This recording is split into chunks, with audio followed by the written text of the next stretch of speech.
ओम नमो नारायणाय। United consciousness, United global peace foundation और project self की तरफ से आप सभी का हार्दिक स्वागत है। दोस्तों, हम लोग रामचरितमानस सीरीज का अध्ययन कर रहे हैं। आज 62वां 62nd सेशन है। हम लोग किष्किंधा कांड पढ़ रहे हैं। आज दोहा 5 से हम शुरू करेंगे। ये सेशन हम भोपाल मध्य प्रदेश से टेलीकास्ट कर रहे हैं। हमने पिछले सेशन में देखा कि सुग्रीव से भगवान की संधि हुई और संधि के उपरांत और इस संधि में अग्नि को साक्षी मानकर हनुमान जी ने राम जी और सुग्रीव जी का आपस में गठबंधन कराया, मित्रता कराई और उसी अग्नि की शपथ ली राम जी ने कि वो सुग्रीव को राज्याभिषेक कराएंगे और बाली का संहार करेंगे। चलिए देखते हैं आगे क्या होता है।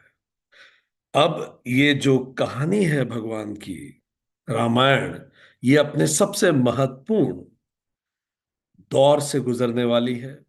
ये आज हम उन सब विषयों पर भी जब चर्चा करेंगे जिन विषयों पर अक्सर मिसअंडरस्टैंडिंग होती है और कई प्रश्न भी उठते हैं। तो चलिए आज हम बात करेंगे। दोहा नंबर 5 से आगे पढ़ना शुरू करते हैं, जहां सुग्रीव अपनी कथा सुना रहे हैं। राम जी ने अपनी पूरी कथा सुना दी, अब सुग्रीव कहें तो अपनी व्यथा सुना रहे हैं। नाथ बाली अरु मैं दो भाई, प्रीति रही कछु बरन न जाई। मैं सुत मायावी तेई नाहू, आवा सो प्रभु हमरे गाओ। उसने कहा मैं और बाली दो भाई हैं, इतना प्रेम कि हम बता नहीं सकते, वर्णन नहीं हो सकता। पर एक बार एक मैं दानव का एक पुत्र था मायावी, वो हमारे गांव में आ गया। ये कथा हम पहले पढ़ चुके हैं, पर अब प्रसंगवश उससे गुजर रहे हैं। अर्ध रातिपुर द्वार पुकारा, बाली रिपु बल सहे न पारा। धावा बाली देखिसो भागा, मैं पुनि गयऊ बंधु संग लागा। वो जब उसने रात को हमारे नगर में आके उसने ललकारा, तो बाली तो ललकार सहन ही नहीं कर सकता था। वो तुरंत उसको मारने के लिए दौड़ा और बाली को पीछे आता हुआ देखकर मायावी आगे भागा। मुझे भी चिंता हुई, मैं भी भाई के संग उनके पीछे पीछे गया। गिरिबर गुहा बैठ गिरिगर गुहा पैठ सो जाई, तब बाली मोहि कहा बुझाई। परिस खेसु मोहि एक पखवारा, नाही आव तब जाने सुमारा। बाली ने मुझे कहा कि वो पर्वत के अंदर घुसा और उसने मुझे कहा कि तुम 15 दिन तक मेरा इंतजार करना। जब उस पर्वत के अंदर मायावी घुस गया, तो बाली भी उसके पीछे पीछे पर्वत के अंदर घुसा और उसने कहा तुम 15 दिन तक मेरा इंतजार करना। यदि मैं 15 दिन में भी इसको नहीं मार पाया, इसका मतलब यह है कि मैं स्वयं ही मारा गया, मैं स्वयं ही मारा गया। सो मैंने 15 दिन तक इंतजार किया। आगे उसने कहानी बताई। मास दिवस तह रहु खरारी, निसरी रुधिर धार तह भारी। बाली हतेसी मोही मार ही आई, सिला दे तह चले ऊपर आई। मैं वहां महीने भर तक रहा, 15 दिन तो छोड़िए। पर फिर उस गुफा में से गहरी लाल रंग की खून की धारा निकली। अब बाली ने तो मुझे कहा था कि 15 दिन में अगर मैं उसे नहीं मार पाऊंगा, मतलब मैं उसे नहीं मार सकता और समझ लेना कि मैं मारा गया। पर फिर भी मैं इंतजार करता रहा होप में कि भाई है। पर जब मुझे खून निकलता दिखा, मैंने आवाज दी बाली को, पर अंदर से कोई आवाज नहीं आई। मैं बार बार बाली को आवाज दे रहा था, पर अंदर से कोई आवाज नहीं आई और खून निकला। मुझे तुरंत लगा इसने बाली को मार डाला, और अब यह कि मुझे मारेगा और मुझे भी मार दिया गया, तो किष्किंधा साम्राज्य का क्या होगा। इसीलिए मैं एक बड़ी सी शिला गुफा के सामने लगा गया, ताकि जितना समय उसे शिला हटाने में लगता उस मायावी को, तब तक मैं किष्किंधा पहुंच जाता, सबको सावधान कर लेता, हम युद्ध की तैयारी करते हैं। तो मैं वहां से भागा। मंत्र ही पुर देखा बिनु साई, दीने हूं मोहि राज बरी आई, बाली ताही मारी ग्रह आवा, देख मोहि जे भेद बढ़ावा। जब मैं पहुंचा तो मंत्रियों ने कहा, युद्ध तो ठीक है, सबसे पहले आप राजा बनिए। और मुझे जबरदस्ती राज्य दी, मुझे राज सिंहासन पर बिठा दिया गया। और मेरा मन बहुत दुखी था, पर राज्य की आवश्यकता थी इसमें। पर बाली ने तो उस मायावी का संहार कर दिया था। कुछ समय बाद जब बाली निकल के आया उस पर्वत से, उस गुफा से, तो बाली को ये लगा, ये पत्थर मैंने इसलिए लगाया है कि बाली ना निकल सके और मैं राजा बन सकूं, जो बिल्कुल झूठ था, बिल्कुल गलत था ये।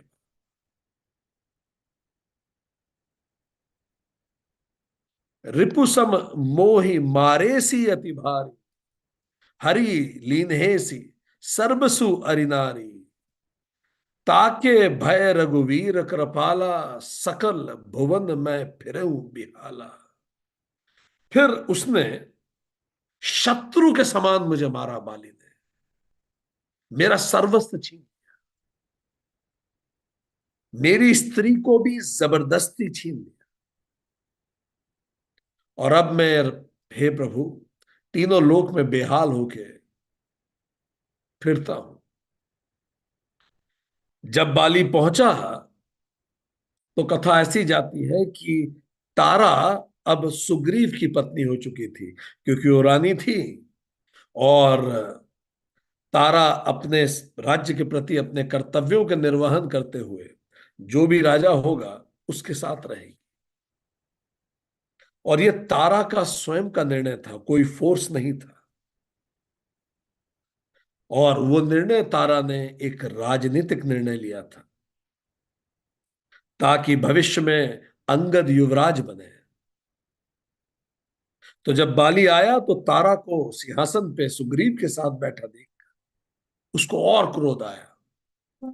और हालांकि तारा ने यह स्पष्ट बताया भी बाली को कि वो सुग्रीव के प्रति इतना अन्यायी ना बने, क्योंकि उसने स्वयं, तारा ने निर्णय लिया था कि वो रानी बनेगी। It is not by force she became queen of Sugriva willingly. पर रूमा जो सुग्रीव की पत्नी थी, उसको बाली ने फोर्सफुली अपने साथ किया। ये बड़ी महत्वपूर्ण कहानी है। ये कई चीजों को सिखाती है।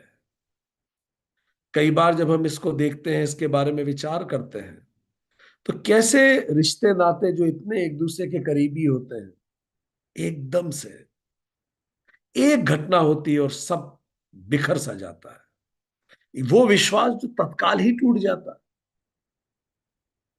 मिस इंटरप्रिटेशन सिचुएशन का, और कम्युनिकेशन ना हो पाना। कई बार संवाद की कमी के कारण भी ऐसा होता है।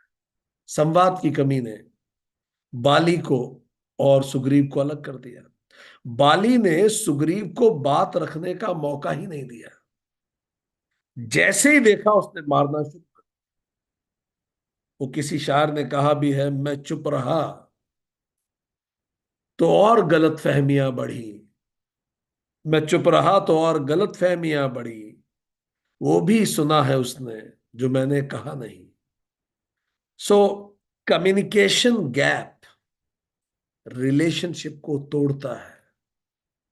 It is most important in any relationship कि हम कम्युनिकेशन बनाए रखें, सामने वाले को अपनी बात देने का मौका दिए बिना, बात समझाने का मौका दिए बिना यदि हम रिएक्ट करते हैं, तो हम लॉ ऑफ नेचुरल जस्टिस का पालन नहीं करते। यही बाली ने किया। उसे जो दृश्य दिखा उसे वही सही लगा। उसने एक मौका नहीं दिया सुग्रीव को अपनी बात कहने। तो lack of communication led to misinterpretation, misinterpretation led to relational trauma. हम अपने अंदर झांक के देखें, कहीं हम ऐसा तो नहीं कर रहे। संवाद की कमी हमारे रिश्तों में तो नहीं आ गई?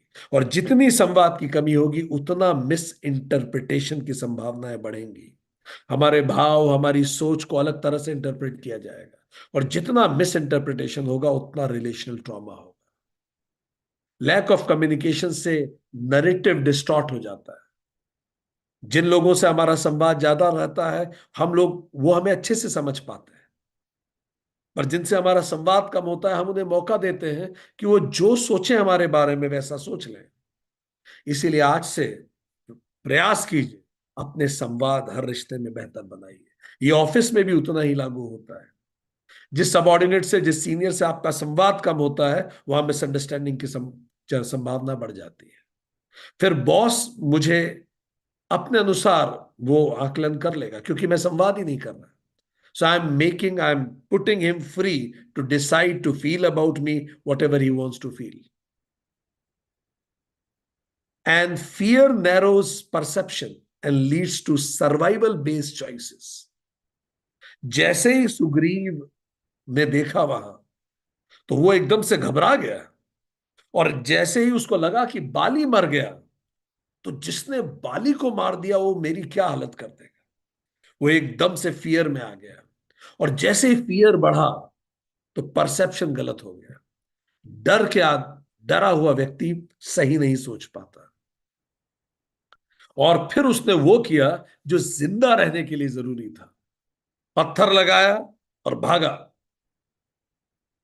तो कई बार जब हम बहुत डरे हुए होते हैं, तो बहुत बड़े निर्णय लेने से पहले कुछ और लोगों की सलाह ले लेना जरूरी है। ताकि, चूंकि हम तो डरे हुए हैं, हम नहीं चीजों को देख पा रहे ढंग से, पर दूसरे तो देख सकते हैं। और बाली और सुग्रीव एक थे, इतने करीब। पर देखिए, सबसे ज्यादा प्रेम जहां होता है, सामाजिक प्रेम, कई बार देखा जाता है वही सबसे ज्यादा सामाजिक घृणा होती है। हम सामाजिक शब्द क्यों उपयोग कर रहे हैं? क्योंकि वास्तविक प्रेम कभी घृणा में नहीं बदल सकता। अगर वो घृणा में बदल गया तो कभी प्रेम ही नहीं था। हाँ, पर सामाजिक प्रेम वो कभी सागर होता है और कभी मरुस्थल होता है। तो जैसे बाली और सुग्रीव का प्रेम था, वो सागर था प्रेम का। एक मिसअंडरस्टैंडिंग हुई और वो मरुस्थल में बदल गया। कई बार हम व्यक्ति को उसकी एक गलती पे इतना जज कर लेते हैं, और हम भूल जाते हैं कि उसने इतने सालों हमारा साथ निभाया। हमारी क्षमाशीलता, हम उसके पूरे व्यक्तित्व का आकलन केवल उस एक घटना पे कर लेते हैं। सोचिए, कहीं हम भी तो यही नहीं कर रहे। और एक और सबक यहां से सीखने को मिलता है। So as we understood, attachment rupture creates deep resentment. जब अटैचमेंट रप्चर होता है, जैसे एक मसल रप्चर होती है, कितना दर्द होता है। तो कई बार जब सोशल अटैचमेंट रप्चर होता है, तो बड़ा रिश्ता टूट सा जाता है। पर अगर वो वास्तविक प्रेम है, तो कभी घृणा नहीं बदलेगा। आप कभी उसका अहित नहीं कर सकते जिसको आप प्रेम करते हैं। और एक और सबक यहां से मिलता है, incomplete information leads to perceptual distortion. जानकारी पूरी नहीं थी, पक्की नहीं थी। ये सोचा सुग्रीव ने कि ऐसा हो गया। बाली को भी ये सोचना बहुत जरूरी था कि मैंने ही कहा था अगर 15 दिन में ना आया तो मान लेना मैं मर गया। तो उसने मान लिया मैं मर गया, और उसके मरने के बाद का जो एसओपी है उसने लागू किया। उसको जबरदस्ती राजा बनाया गया, और तारा ने निर्णय लिया कि वो राज्य हित में उसके साथ रहेगी। पर इसकी सजा केवल सुग्रीव को मिली। और यही इस पूरी कथा का एक टर्निंग पॉइंट बना, सुग्रीव को जब सजा मिली। चलिए, तो अब आगे समझते हैं इस पे आगे क्या हुआ। तो सुग्रीव ने अपनी पूरी कथा बताई भगवान को, और बोला कि ये मेरे साथ हो गया, this has happened to me. And उसने बताया कि किस प्रकार बाली से रिश्ता रप्चर हुआ और चीजें पूरी बिगड़ गई। आगे बढ़ते हैं। यह यह साप बस आवत नाई, तदपि सभीत रहु मन माही। सुनी सेवक दुख दीन दयाला, फर की उठी दय भुजा विशाला। और उसको श्राप मिला हुआ है बाली। हम इसकी भी कथा पढ़ चुके हैं कि दुदुम्भी का जब वध किया था बाली ने, तो उसमें इतने वो आक्रोश में आ गया कि दुदुम्भी राक्षस के शव को उसने जोरदार लात मारी और वो मातंग मुनि के आश्रम में जाके गिरा और पूरा आश्रम खून से सराबोर हो गया। तब उन्होंने उसको श्राप दिया था कि अगर बाली ऋष्यमुख पर्वत पर पैर भी रखेगा तो उसका सर फट जाएगा। तो मैं घबराया रहता हूं और मैं इसीलिए इसी तरफ रहता हूं। जब ये सुना राम जी ने, अच्छा ये कथा भी राम जी ने सुन ही रखी थी कि जब हनुमान जी छोटे थे और वो गर्भ में ही थे माता के, अपनी माता के जब गर्भ में थे, तब किसी ने बताया था बाली को कि अंजना का जो पुत्र होने वाला है वो सर्व शक्तिशाली होने वाला है। तो ऐसी भी कथा सुन रखी थी कि बाली ने अंजना के गर्भ में ही अष्ट धातु की एक वज्र से प्रहार किया, अभिमंत्रित वज्र से। पर जब वो गर्भ तक गया तो हनुमान जी गर्भ में थे, तो शिशु हनुमान जी ने, इन्फेंट हनुमान जी ने वो सारी अष्ट धातुओं को अपने अंदर एसिमिलेट कर लिया और हनुमान जी स्वयं अष्ट धातुओं की शक्ति के साथ प्रकट हुए, पैदा हुए। तो ये भी उन्होंने सुना था कि बाली ने इवन गर्भ में तक हत्या का प्रयास किया हनुमान जी का, क्योंकि बाली जानता था कि हनुमान जी उससे बहुत ज्यादा शक्तिशाली है। और इस प्रकार जब उन्होंने देखा कि वो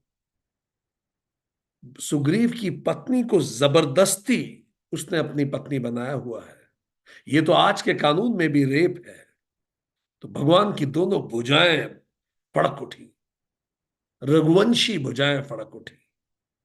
उन्होंने कहा, सुनो सुग्रीव मारहि पालहि एक ही बाण, ब्रह्म रुद्र शरणागत गए न उबरहि प्राण।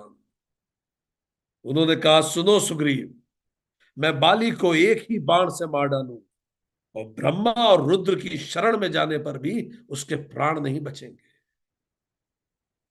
राम जी सेवक का दुख सुन के व्याकुल हो उठते और स्त्री का इस प्रकार अपमान जैसा बाली ने किया, राम जी की भुजाएं फड़क उठी। जेना मित्र दुख होई दुखारी, तीन ही बिलोकत पातक भारी। निज दुख गिर सम रज करी जाना, मित्रक दुख रज मेरु समाना। राम जी ने कहा कि जो लोग अपने मित्र के दुख से दुखी नहीं होते, ऐसे लोगों को तो देखने से भी पाप लगता है। जो अपने पर्वत समान दुख को धूल माने और मित्र के धूल समान दुख को भी सुमेरु पर्वत माने, वही मित्र है। राम जी मित्रता की परिभाषित कर रहे हैं, सुग्रीव से अपनी मित्रता निभा रहे हैं। ये विचार भी निश्चित तौर पर उनके मन में रहा हो।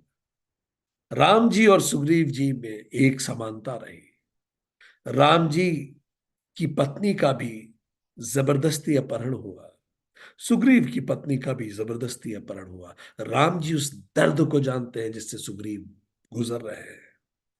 जिन के असी मति सहज न आई, ते सट कत हटी करत मिठाई। कुपथ निवारी सुपंथ चलावा, गुण प्रकटे अवगुण ही दुरावा। जिन्हें स्वभाव से ही ऐसी बुद्धि प्राप्त नहीं है कि वो अपने दुख को छोटा और अपने मित्र के दुख को बड़ा माने, वे मूर्ख हट करके क्यों किसी से मित्रता करते हैं। वो मित्रता के योग्य ही नहीं है। ऐसे सेल्फिश लोग। अच्छा, जितने लोग हॉस्टल में रहे हैं वो मित्रता का महत्व अच्छे से समझते हैं।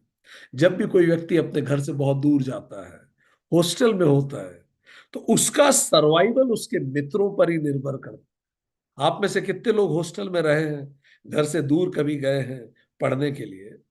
अगर आप अपने उस दौर को याद करें, तो वो मित्र ही होते हैं जो आपको घर के बाहर घर जैसा महसूस कराते हैं। वो आपके सुख दुख के साथी बनते हैं और ऐसी मित्रता जिंदगी भर चलती भी है। मित्र का धर्म है कि वो मित्र को बुरे मार्ग से रोककर अच्छे मार्ग पे चलाए।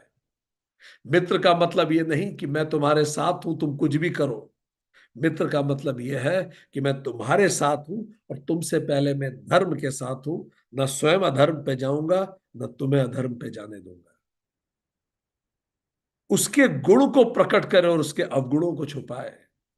पब्लिकली उसके जो गुण हैं वो बताए, और उसमें जो कमियां हैं उसको प्राइवेट में ले जाके अलग से बताए। ये मित्रता का परिचय है। देत लेन मन संक न धरही, बल अनुमान सदा हित करही। विपत काल कर सतगुण नेहा, श्रुति कह संत मित्र गुण एहा। जो मित्र से लेन देन में आशंका ना रखे, उसको ये ना लगे कि उसे धोखा दे रहा है सब, वो अपने बल के अनुसार सदा ही हित करता रहे। जो उसमें क्षमता है उस क्षमता अनुरूप अपने मित्र का हित करे, उसको डाउट ना करे। ये एक अच्छी मित्रता के ऐसे टेस्ट है। शंका ना होना, अपने सामर्थ्य अनुरूप मित्र का हित करना, विपत्ति के समय सदा 100 गुना स्नेह करे। जिन लोगों के पास ऐसे मित्र होते हैं, वो विपरीत परिस्थितियों में उनका रेजिलियंस बढ़ जाता है। वो बाउंस बैक कर पाते हैं, क्योंकि मित्र से आप अपने मन की बात शेयर कर पाते हैं। आपको तनाव कम हो जाता है। आत्महत्या की संभावनाएं कम हो जाती है जब ऐसे मित्र आसपास होते हैं। वेद कहते हैं कि संत मित्र के गुण, एक जो श्रेष्ठ मित्र, हम हमेशा कहते हैं मित्र एक हो पर नेक हो। ये क्वालिटीज उस मित्र में हो। संत मित्र के इस प्रकार के लक्षण है। आगे कह मृदु बचन बनाई, पाछे अनहित मन कुटिलाई। जाकर चित अहि गति सम भाई, अस कुमित्र परिहे ही बल्हाई। जो सामने तो बना बना के कोमल वचन कहता है और पीछे बुराइयां करता है, मन में कुटिलता रखता है। हे भाई, जिसका मन सांप की चाल के समान टेढ़ा है, सांप ऐसे टेढ़ा चलता हुआ भागता है, ऐसे कुमित्र को तो त्यागने में ही भलाई है। जो सामने अच्छा बने और पीछे बुरा करे। तो राम जी ने 12 क्वालिटीज मित्र की बताई। पहला, जो बुरे मार्ग से रोकता है वो मित्र। मित्र वो नहीं जो आपकी हर हा में हा मिलाए। ये क्वालिटीज हमें ध्यान रखने की बात है। जो हमारी हर हा में हा मिलाए वो मित्र नहीं। मित्र वो जो बुरे मार्ग पे जाने से रोके। दूसरा, न केवल बुरे मार्ग से जाने से रोके, अच्छे मार्ग पे आगे लेके चले। वो स्वयं धर्म के साथ चले और आपको सही राय दे। याद करते जाइए और ऐसे मित्र को सोचिए जिसमें 12 क्वालिटीज हैं। आप में से, हम में से कितने लोगों के पास ऐसा एक मित्र है? और उस मित्र का नाम अगर आपके ध्यान में आता है, और वो मित्र अगर सशरीर इस धरती पे जीवित है, तो प्रयास कीजिए आज के सेशन के बाद उस मित्र से बात करें और उसे बताएं कि आज 12 क्वालिटीज मित्रता की चर्चा हुई थी, और मैं सोच रहा था, सोच रही थी कि कौन है मेरे आसपास जिसमें पूरी 12 क्वालिटीज है। तो तुम्हारा नाम ध्यान में आया, तो मैंने सोचा तुम्हें बताऊं। तीसरा, जो आपके गुणों को प्रकट करता है, जो आपको याद दिलाता है कि आप में क्या गुण है। परेशान मत हो, ये भी गुजर जाएगा।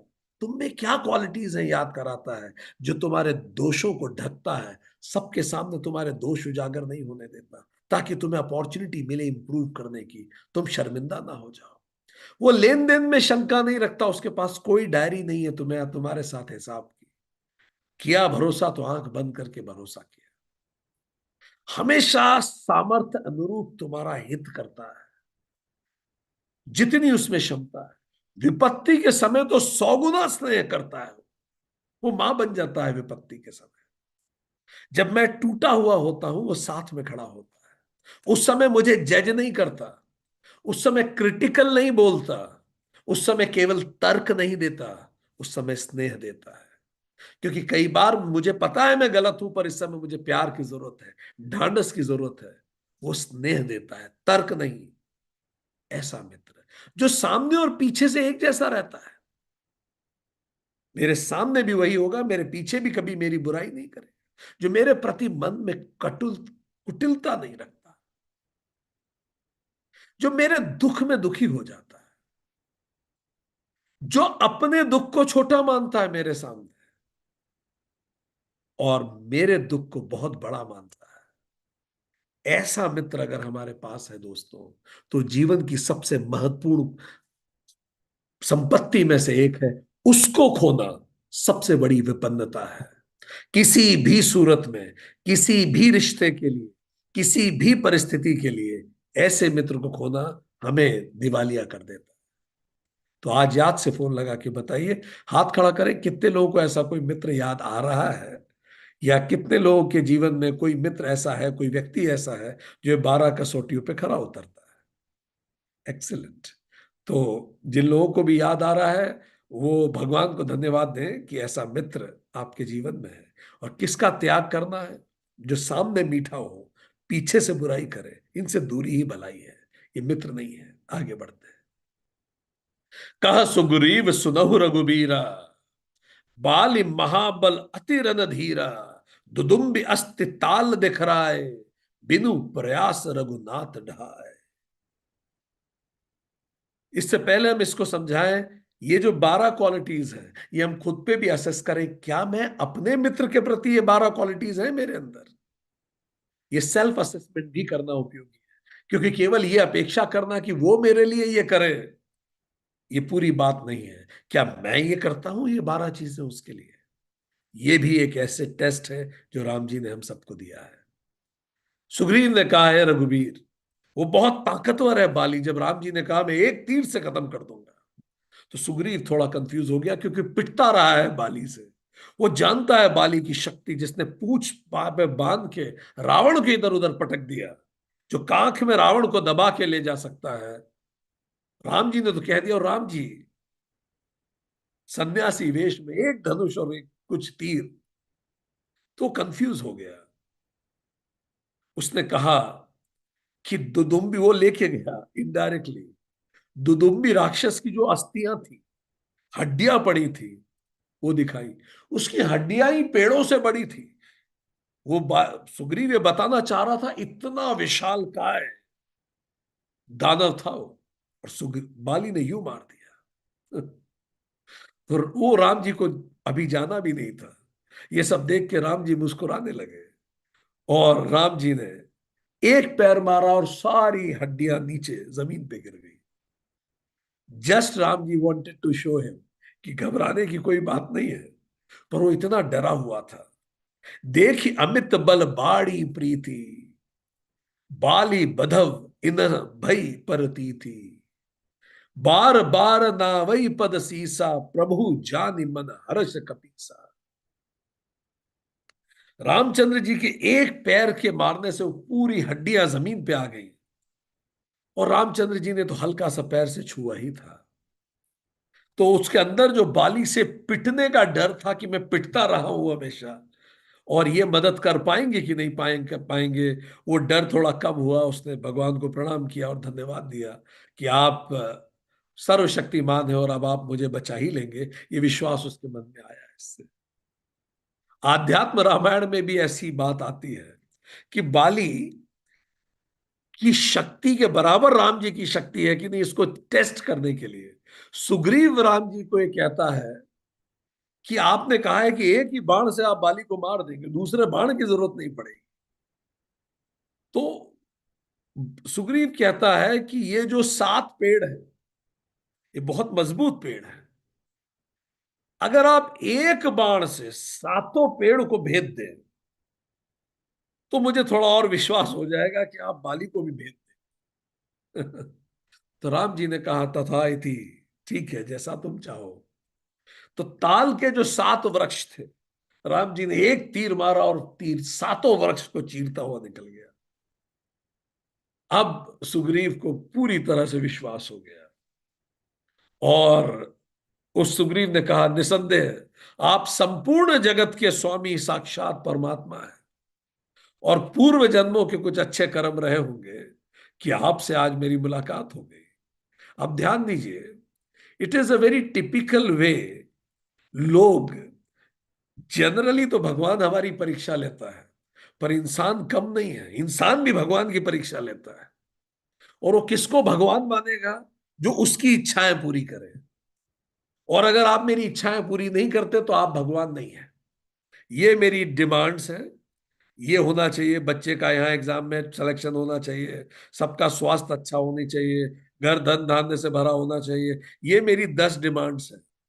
जो पूरा करे वो मेरा भगवान, और जो पूरा ना करे वो भगवान नहीं। तो Bali typically represents all of us, many of us for that matter, कि वो उसी को भगवान मानते हैं जो इच्छाएं पूरी करे। हम विश्व के सृजनहार के सामने भी कटोरा लेके ही जाते हैं कि मुझे ये मिले तो आप भगवान हैं। तो बाली भी कटोरा लेके गया, वह सुग्रीव भी कटोरा लेके गया, और जब रामचंद्र जी ने अपनी शक्ति दिखाई तो वो मान गया कि आप भगवान हैं। नहीं तो संशय में था वो, जबकि रामचंद्र जी को कोई संशय नहीं था, पर सुग्रीव में अभी भी संशय था। और मित्र की परिभाषा है, उसमें संशय नहीं होना चाहिए, और सुग्रीव डरा हुआ था, इस कारण उसमें संशय था। तो रामचंद्र जी ने उसके संशय को एक पैर की ठोकर से समाप्त कर दिया। गीता में भगवान कृष्ण भी कहते हैं, आर्त अर्थार्थी और जिज्ञासु लोग इतनी सारी इच्छाओं से मुझे बचते हैं। और कृष्ण कहते हैं, भी जो मुझे जैसा बचता है मैं भी उसको वैसे ही बचता हूं। जिसके लिए मैं केवल एग्जाम निकालने का साधन हूं, मैं उससे ज्यादा उसे कुछ नहीं देता। जिसके लिए मैं केवल धन धान्य को प्रोवाइड करने का साधन हूं, वो जब भी मेरे सामने आता है वो यही बातें करता रहता है कि धन धान्य रहे, ये रहे, वो रहे। वो मटेरियल के अलावा कुछ मांगता ही नहीं है। तो उसे मैं केवल मटेरियल देता हूँ, और इस दुनिया से जन्म मन और मृत्यु के चक्र में वो ऐसे ही फंसा रहता है। हर जन्म में पैदा होता है, मुझसे मटेरियल मांगता है। आगे बढ़े। उपजा ज्ञान वचन तब बोला, उसे क्लैरिटी हुई। पर राम जी ने जब ये किया तो मानो कुछ अंदर तक उसके छू गया, सुग्रीव के ज्ञान एकदम से उसमें प्रकट हुआ। उसे कुछ हिल गया उसके अंदर हमेशा। उपजा ज्ञान वचन तब बोला, नाथ कृपा मन भयउ अलोला। सुख संपत्ति परिवार बढ़ाई, सब पर हरि करे रहु सेवकाई। जब उसे क्लियरिटी हुई तो उसने बोला, हे नाथ, अब आपकी कृपा से मुझे बिल्कुल क्लैरिटी हो गई है, मेरा मन बिल्कुल स्थिर हो गया, और अब मैं सुख संपत्ति परिवार बड़प्पन सब त्याग कर अब बस आपकी सेवा करना चाहता हूं। यदि आप मुझे ये क्षणभंगुर राज्य दे सकते हैं तो आप तो मुझे वो अनंत राज्य भी दे सकते हैं, मोक्ष का राज्य भी दे सकते हैं। मैं क्यों फिर इन सब चीजों में पड़ूं? मैं संन्यास ले लेता हूं, और बस मैं आपके ही चरणों में आना चाहता हूं। सुनने में आप लोगों को अर्जुन की वाणी भी याद आएगी इसमें। मैं बस संन्यास ले लेता हूं, मैं बस आपके आपके ही चरणों में आना चाहता हूं।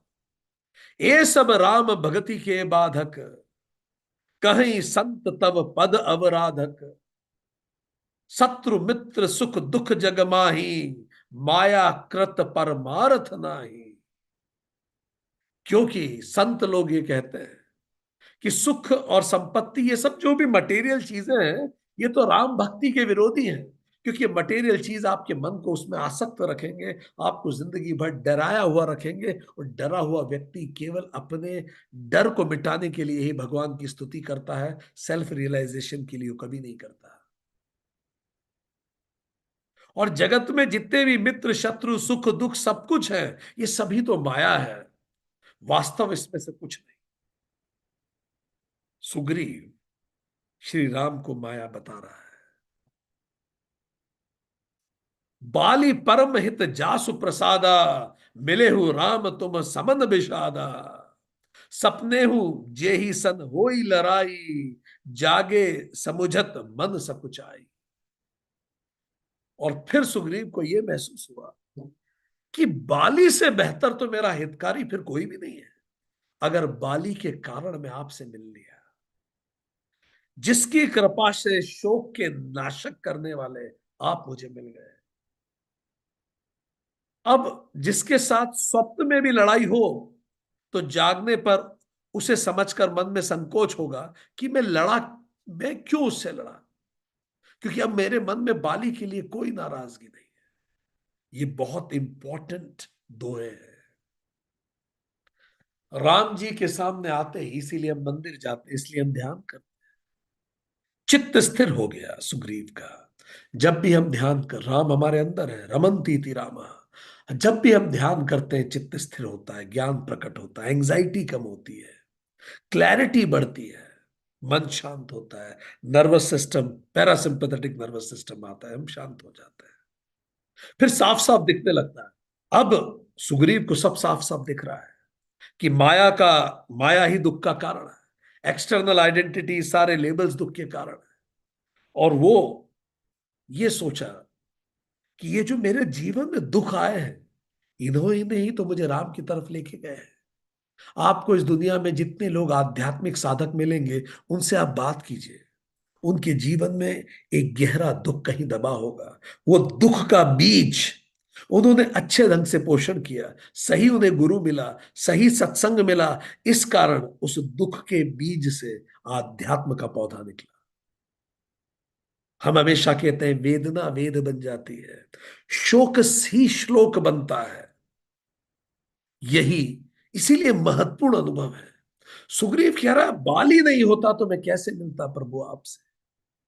हम लोगों के जीवन में भी अलग अलग बाली हैं, जिन्होंने हमें अकारण कष्ट पहुंचाया है, जिन्होंने हमें दुख दिया है, दुख दे रहे हैं। और उन्हीं बालियों के कारण हमारी संसार से विरक्ति हो रही है। धन्यवाद दीजिए उन बालियों को, कि धन्यवाद हो बाली, तेरे कारण मैं जीवन के बेहतर उद्देश्यों के लिए प्रेरित हुआ। नहीं तो मैं तो वही दो वक्त की चाकरी में ही पूरा जीवन बिताने वाला था। तूने कष्ट दिए तो मैंने कुछ बेहतर सोचा, नहीं तो मैं तेरे आसपास ही सोचता रहा जिंदगी भर। आज कष्ट दिए तूने तो मुझे उस कष्ट से कृष्ण मिले। तूने मेरी तृष्णा तोड़ दी, इतना दर्द दिया, मेरी सारी इच्छाएं तोड़ दी। जब तृष्णा टूटी तो उसी में से कृष्णा का जन्म हुआ। सुग्रीव भटक रहे थे। वो crisis often triggers the existential awakening. ये एग्जिस्टेंशियल अवेकनिंग क्यों आती है? क्राइसिस से। जब मुझे लगता है फिर अगर ये नहीं तो फिर सच क्या है, अगर ये रिश्ता सच नहीं, ये घर सच नहीं, ये सच नहीं, तो फिर सच क्या है? Existential awakening. दुख विवेक का द्वार है। इसीलिए वो कह रहा है बाली मेरा हितकारी है। और इसीलिए जो आध्यात्मिक रास्ते पे चलते हैं वो सब कुछ क्षमा कर देते हैं, क्योंकि उन्हें पता होता है ये चीजें क्यों हुई। ज्ञान reframes past enemies as life teachers. अगर ज्ञान उदित हुआ है तो आपको जो पास्ट एनिमीज हैं, आप उनको लाइफ टीचर्स की तरह देखने लगेंगे। मिले हु राम तुम समन विवादा। राम मिल गए इसी कारण, जिसकी कृपा से राम मिले वो बाली है। तो इसी को कहते हैं पोस्ट ट्रोमैटिक ग्रोथ हुआ। Pain, suffering led to supreme. ईश्वर प्राप्ति सभी दुखों का अंत है, पर उस दिशा में जाने के लिए कई बार दुख जरूरी होते हैं। और ज्ञानी का अहंकार खत्म होने पर ही तो ज्ञान पैदा होता है। और लोग दर्द दे दे के अहंकार को तोड़ते हैं। ऐसे लोग जो अहंकार को तोड़े, उनको धन्यवाद दें। वो अहंकार को तोड़ते हैं ताकि राम से हम खुद को जोड़ सके। तो बाली के साथ भी यही हुआ। बट बाली आगे कहता है, अब प्रभु कृपा करहु यही भांति, सब तजी भजन करो दिन राति। सुनी विराग संजुत कपिबानी, बोले बिहिसि राम धनु पानी। बोला प्रभु बस ये आशीर्वाद, मुझे कुछ नहीं चाहिए। ना मुझे राज्य चाहिए, ना बाली से युद्ध चाहिए। अब बस मैं आपकी शरण में रहूंगा। मुझे कुछ नहीं चाहिए इस भौतिक जगत से। ये सुनकर राम जी मुस्कुरा के बोले, याद है आपको भगवत गीता? जब अर्जुन इतना परेशान था तो कृष्ण जी भी मुस्कुरा के उत्तर दे। हम लोगों ने गीता में पढ़ा भी था कि अर्जुन रो रहा है, कांप रहा है, और कृष्ण मुस्कुरा रहे हैं। यहां बाली, यहां सुग्रीव इतना भाव विभोर हो रहा है, मैं संन्यास ले लूंगा, मैं सब कुछ छोड़ दूंगा, परमात्मा ही सब कुछ है, जगत मिथ्या ब्रह्मम सत्यम, अहम ब्रह्मास्मि, तत्वमसी, सारे मंत्र शंत्र एक साथ बोलने जा रहा है। और राम जी हंस रहे हैं क्योंकि राम जी देख रहे हैं सुग्रीव के अंदर परमानेंट कुछ नहीं बदला है, ये इमोशनल हो गया है बस। ये इसको सत्संग से मोक्ष की इच्छा हुई है। अभी ये सत्संग छोड़ के जब वापस जगत में जाएगा फिर उसी में चला जाएगा। ये केवल सत्संग की महिमा है, इसीलिए इतना ज्यादा वो धार्मिक हो गया। अच्छा, सुग्रीव सब कुछ छोड़ के कह रहा है बस मुझे भजन करना है। It is called spiritual bypassing. जब अंदर वैराग्य का अंकुर होता है तो वो भुने हुए चने की तरह होता है, फिर वो उसका जगत में अंकुरण नहीं हो सकता, फिर किसी के प्रति नाराजगी नहीं बचती, प्रेम एक्सपैंड हो जाता है और कोई दुख नहीं बचता। जब तक दुख महसूस है लोगों के व्यवहार से, जब तक किसी के प्रति नाराजगी है, जब तक डर है, अभी भी हम पके नहीं है, हमारा बीज भुना नहीं है। अभी भी कई बार हम स्पिरिचुअल बायपासिंग कर लेते हैं। जब व्यक्ति जिम्मेदारियों से बचने के लिए आध्यात्मिक, कि भाई नहीं लड़ना तुमसे, आपको पता है आप उसे हरा ही नहीं सकते, इसलिए भी कई बार आध्यात्मिक। इसीलिए भगवान कृष्ण ने गीता में भी कहा, नियतम कुरु कर्म त्वम, तुम अपने कर्म करो। देखे राम जी मुस्कुरा के क्या कह रहे हैं, जो कछु कहे सत्य सब सोई, सखा वचन मम मृषा न होई, नट मर कट इव सब ही नचावत, राम खगेश वेद अस गावत। राम जी ने मुस्कुरा के कहा, तुम जो कह रहे हो सब सच है, अहम ब्रह्मास्मि भी सच है, तत्वमसी भी सच है, सर्वम खलविदम ब्रह्म सत्य है, ये भी सच है, ब्रह्मम सत्यम जगत मिथ्या, ये सब सच है। जितनी तुम अच्छी अच्छी बातें कर रहे हो वो सब सच है। पर चलो अब आ जाए मुद्दे पे, क्योंकि राम जी को पता है ये कैप्सूल वैराग्य इसको हुआ है। वो कहते हैं मेरा विषय ये है, मैंने वचन दिया है बाली मारा जाएगा, राज्य तुम्हें मिलेगा, बात खत्म। काक भुषुंडी जी कहते हैं, हे पक्षियों के राजा गरुड़, गरुड़ वो गरुड़ जी को कहानी सुना रहे हैं। नट के बंदर की तरह राम जी सबको नचाते हैं, ऐसा वेद कहते हैं। कहते हैं ना, अपनी बछड़ी के दांत मुझे अच्छे से पता है। ठीक, तो इसी तरह से राम जी को पता है कौन सा वैराग्य स्थिर है, कौन सा टेम्पररी है। राम जी ने कहा वो सब ठीक है, तुम सही कह रहे हो, पर अभी बाली पे बात करते हैं। ले सुग्रीव संग रघुनाथा, चले चाप सायक गई हाथा, तब रघुवीर सुग्रीव पठावा, गरजेसी जाई निकट बल पावा।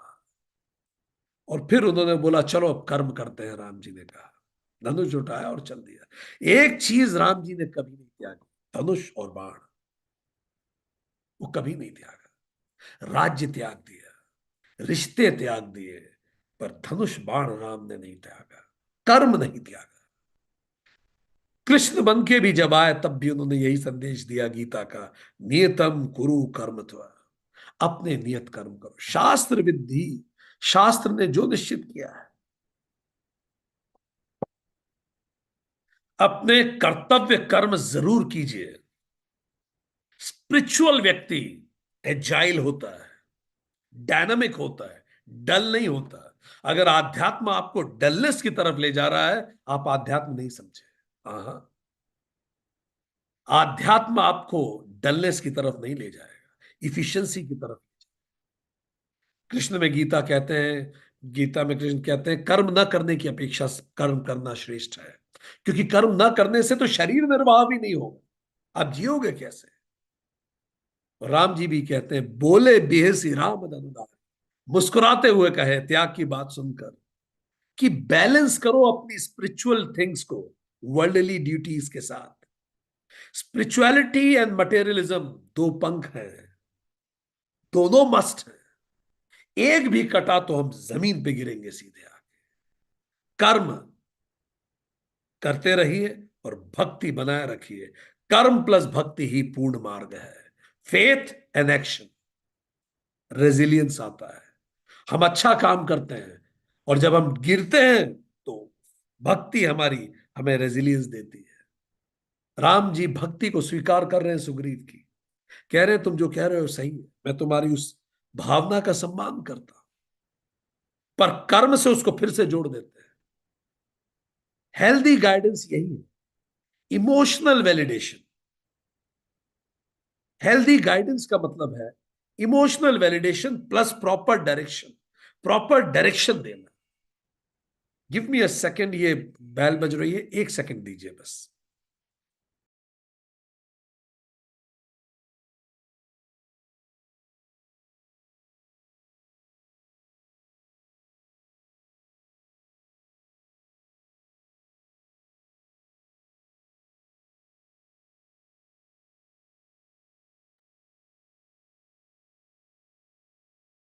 सो रामचंद्र जी, हेल्दी गाइडेंस क्या होता है? Emotional validation plus direction.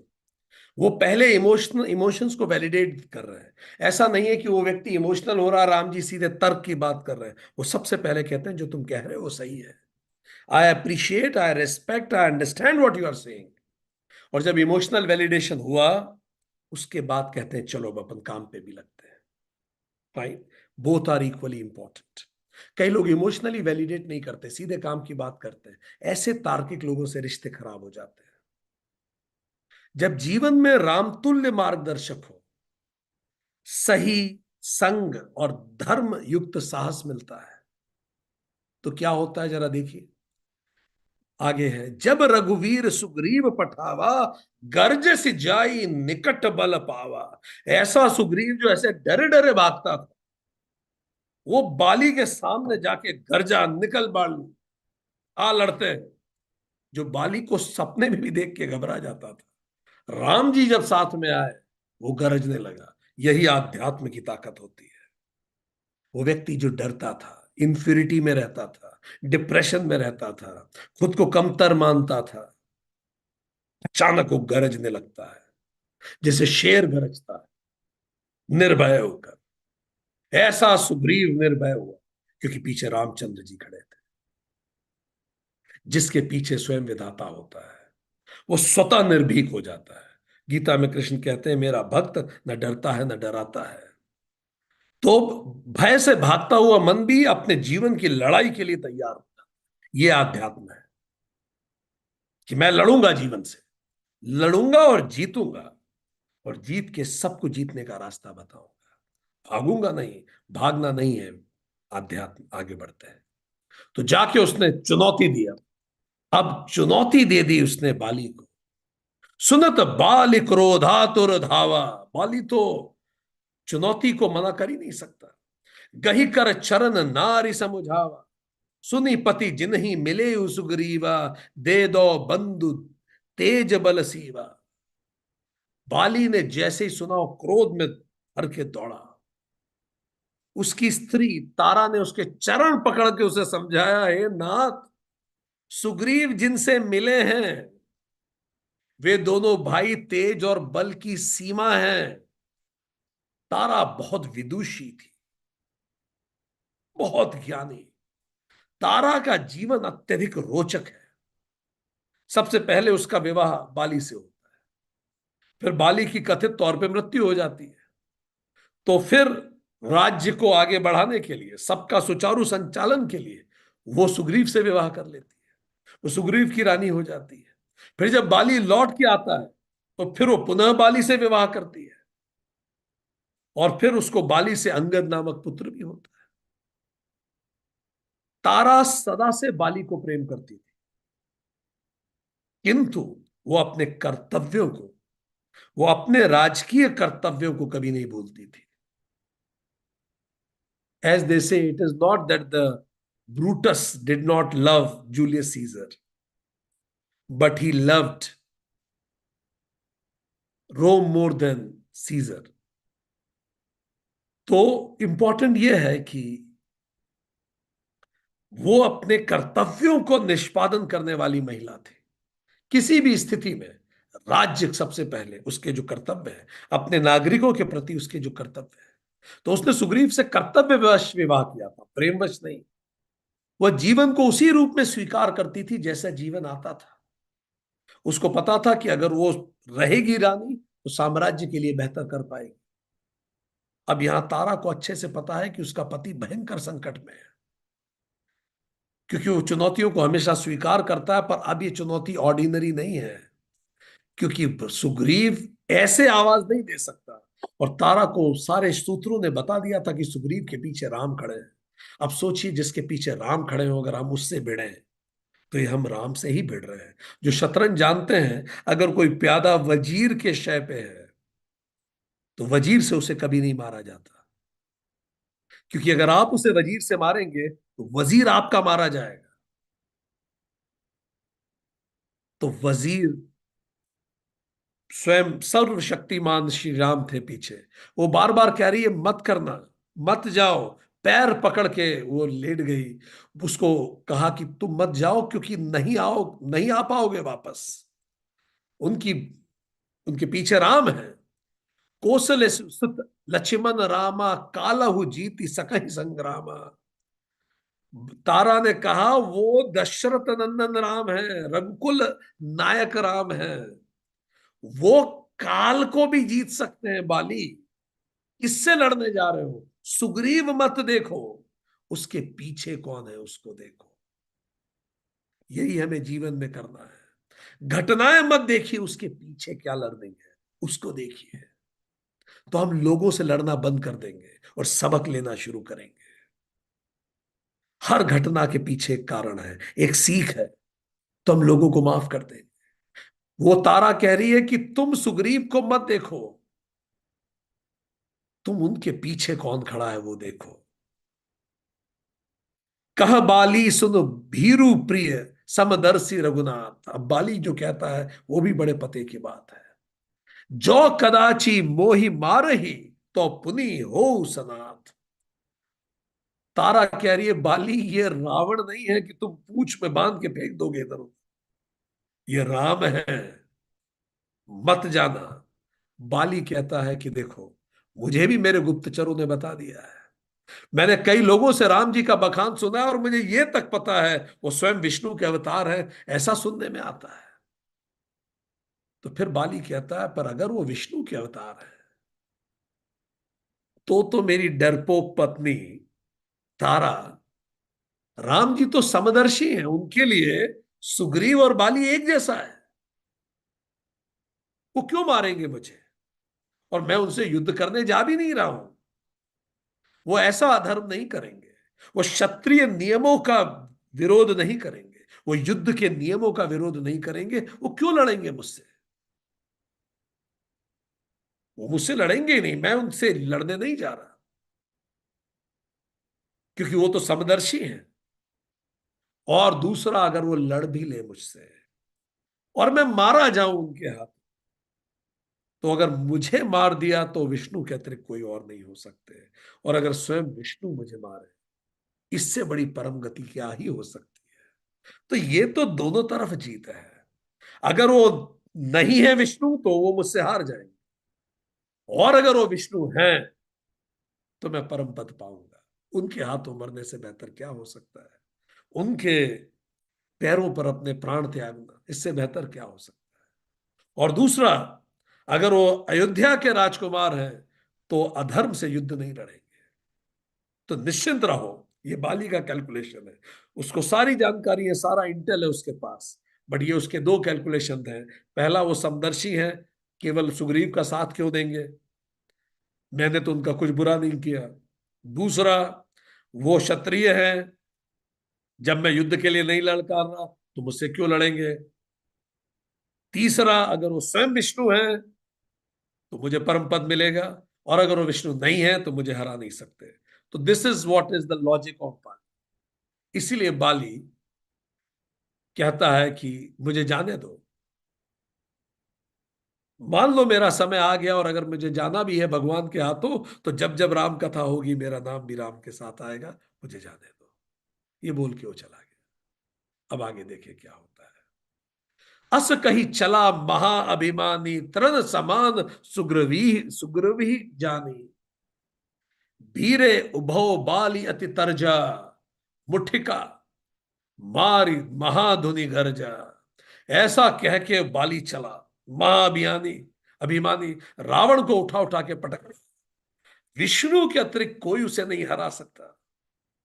और सुग्रीव तो तिनका है, भिड़ गया हो जाकर।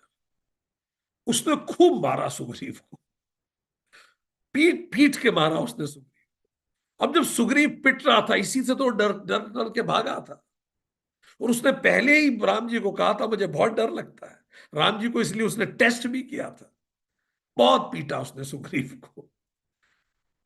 अब जब वो पिटता ही रहा सुग्रीव, तो उसे समझ में नहीं आया क्या करे। अब लड़ाई तो ये बची नहीं थी, ये तो पिटाई थी। लड़ाई तो बराबर वालों में होती है। तो सुग्रीव की पिटाई हुई बहुत बुरी तरह से। वो प्राण बचा के भागा। तब सुग्रीव बिकल होई भागा, मुष्ट प्रहार व्रज वज्र सम लागा। मैं जो कहा रघुवीर कृपाला, बंधु न होई मोर यह काला। और फिर जब उसने घूंसे मारे बाली ने, तो ऐसा लगा जैसे वज्र पड़े हो सुग्रीव को। इतना पिट के जो भागा। तो वापस राम जी के पास आके बोला मैंने आपको पहले ही कहा था, ये बाली बाली नहीं है, ये काल है। आपने लड़ने भेज दिया, आपने बोला तुम जाओ ललकारो, मैंने ललकारा, आपने पिटवा दिया इतनी बुरी तरह से। देखा आपने, अभी थोड़ी समय पहले यही सुग्रीव कह रहा था आप ही परम पिता हो, आप ही परमेश्वर हो। अब आगे देखिए। एक रूप तुम भ्राता दो, ते ही भ्रम, ते नहीं मारे सोई। कर परसा सुग्रीव शरीरा, तनु भा कुलिस गई सब पीरा। राम जी ने कहा यार तुम बिल्कुल आइडेंटिकल हो, एक जैसे दिखते हो। अब मैं जब तीर चला रहा था तो मुझे ये मैं समझ नहीं पा रहा था कि तुम दोनों में से बाली कौन है और सुग्रीव कौन है। अब मैं कैसे तीर चला देता और अगर तुम मर जाते तो। 10 गुनहगार छूट जाए पर एक बेगुनाह को सजा नहीं मिलनी चाहिए, राम जी ने कहा। और आज तक जुडिशरी इस बात को पालन करती है, यही नियम है। राम जी ने गुनहगार को भी छोड़ दिया ताकि बेगुनाह को सजा न मिल जाए। कोई तीर नहीं चलाया जब तक क्लैरिटी ना हो। कोई संशय बचा रहेगा तब तक न्याय का तीर नहीं चलेगा। फिर सुग्रीव जब इतना पिट के आया, उसके घावों पर राम भगवान ने स्पर्श किया और धीरे धीरे उसकी सारी पीड़ा खत्म हो गई। प्रेम का स्पर्श, भगवत स्पर्श हर पीड़ा को खत्म कर देता। जब समाज हमें पीटता है, रिश्ते हमें पीटते हैं, अनुभव हमें पीटता है, समय हमें पीटता है, और फिर जब हम आध्यात्म के रास्ते पे आते हैं तो आध्यात्म मलहम लगा देता है और सारी पीड़ा चली जाती है। आप में से भी कई लोगों की पीड़ा गई होगी गीता में, कई की पीड़ा रामायण में गई होगी। यह आध्यात्मिक मलहम ही तो है जो पीड़ा ले लेता है। भगवान ने पीला पीड़ा ले ली। आगे चलते हैं। मेली कंठ सुमन के माला। अब उन्होंने बोला ये माला पहन के जाओ तुम। पठुआ सुनी, पठुआ पुनी, बल दे बिसाला। पुनि नाना बिद भई लड़ाई, बिटप ओट देख ही रघुराई। अब भगवान ने एक माला दी कि तुम ये माला पहन के जाओ और फिर जाओ वापस उसे ललकारो। और वो इतनी बुरी तरह से तो पिट के आया था, पर ये करना भी था। फिर से वो डरता हुआ पहुंचा माला पहन के। इस बार फिर से उसने लड़का युद्ध की। अब तारा खड़ी हो गई। तारा ने बाली के पैर पकड़ लिए, बोला बाली लॉजिक से सोचो, जो इतनी बार बुरी तरह से पिट के गया है, पिछली बार तुमने पीटा था तो सालों उसने शक्ल नहीं दिखाई, अभी पीटा और वापस आ गया हो एक दिन के अंदर लड़ने के लिए। ऐसा नहीं हो सकता, कुछ उसके पीछे है बाली। ये तुम समझो, इतनी ताकत कहां से आ रही है। पर बाली ने फिर तारा की एक नहीं सुनी, वही तर्क दिया। जब हम हमारे शुभ चिंतकों की सही राय भी नहीं सुनते तो हमारा पतन निश्चित होता है। रोती रही तारा, बाली रुका नहीं। युद्ध शुरू हुआ। राम जी वृक्ष की आड़ से उस युद्ध को देख रहे थे। अब साफ अंतर था, न्यायी और अन्यायी। बहु छल बल सुग्रीव कर ही हारा भय मान, मारा बाली राम तब हृदय माज सर तानी। सुग्रीव ने बहुत छल किए, और बाली तो बाली था, वो तो बल इनकारनेटेड था। उसने बुरी तरह से फिर से पीटना चालू किया। इतना पीटा कि वो सुग्रीव हृदय से ही हार गया, निढाल हो गया। और जैसे ही भक्त अपने कर्म करने के बाद निढाल हो गया कि प्रभु अब और मैं नहीं कर सकता, तब स्वयं प्रभु आए। इसी तरह से द्रौपदी ने सारे प्रयास कर लिए अपनी साड़ी रोकने की। फिर बोला, कृष्ण अब मैं नहीं कर सकती, अब बस तेरा ही सहारा है। प्रभु आए, अपने कर्म कर लो। द्रौपदी ने पहले पूरी ताकत से अपनी साड़ी पकड़ी, संभाली, जो कर सकती थी की उसने, अपने प्रयास कर लिए, जो उसके क्षमताओं में था उसने सब कुछ किया। और उसके बाद वो निढाल हो गई। अपने कर्म कीजिए और फिर राम को पुकारिए, वो आएंगे।